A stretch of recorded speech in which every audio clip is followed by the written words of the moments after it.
ஆமா, சும்மா இடது கால வச்சே வரலாம். இங்க தங்க போறதா இருந்தா தானே வலது கால வச்சு வரணும். 2 நாள்லயே 3 நாள்லயே போறவங்க எந்த கால வச்சு வந்தா என்ன? ஏன் சார், ஏன் அப்படி எல்லாம் சொல்றீங்க? முதலாளி தங்கமானவர். ஆனா அவருக்கு 6 வயசு பெண் குழந்தை ஒண்ணு இருக்குது. பேரு சோபா. பத்திரகாளி. ஒரு நாளைக்கு 3 தடவையாவது ருத்ர தாண்டவம் ஆடும். கட்டடத்துல சிமெண்ட் எல்லாம் உதிரும். அதனாலதான் வேலைக்கு வரவங்க யாரும் இங்க நிலைக்கிறதே இல்ல. இவ்வளவுதானா? நான் என்ன ஏதோன்னு பயந்துட்டேன். குழந்தைங்க என்ன அப்படிதாங்க, எதையாவது கேட்கும், அதை குடுன்னு அடம் பிடிக்கும், அழும். அப்ப எதையாவது சொல்லி சமாளிச்சுட்டோம்னா சரி. காலமாட்டுல பால் கறக்க முடியுமா? கொம்பு முளைச்ச குதிரை எங்கம்மா இருக்குது? ஆனா சிரிச்சுக்கிட்டே இருக்கிற மாதிரி நாய் வேணும்னு கேக்குது. எங்கம்மா போறது?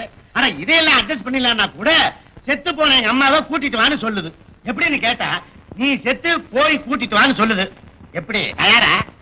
கொஞ்சம் யோசனை தான். நீங்க என்ன சார், தாய் இல்லாத குழந்தைன்னா இப்படித்தான் ஏதாவது அமக்கலம் செஞ்சுட்டு இருக்கோம். இன்னைக்கு தான் இந்த பங்களா அமைதியா. பராசக்தி விளையாட ஆரம்பிச்சுட்டா. நீங்களே சேர்ந்து விளையாடுங்க. இந்த மந்திர சரியான அடி.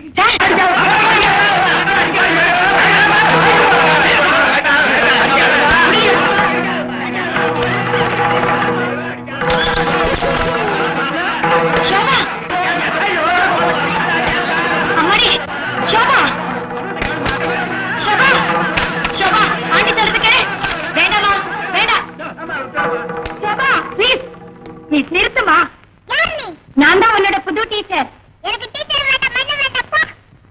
இப்படி எல்லாம் பேசலாமா? சோபா நல்ல பொண்ணு இல்ல? கிடையாது, என் சோபா ரொம்ப நல்ல பொண்ணு.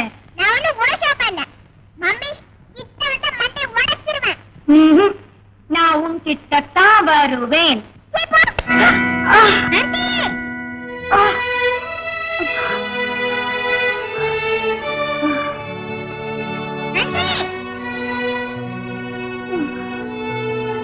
நல்ல வேலை ரத்தம் வரல.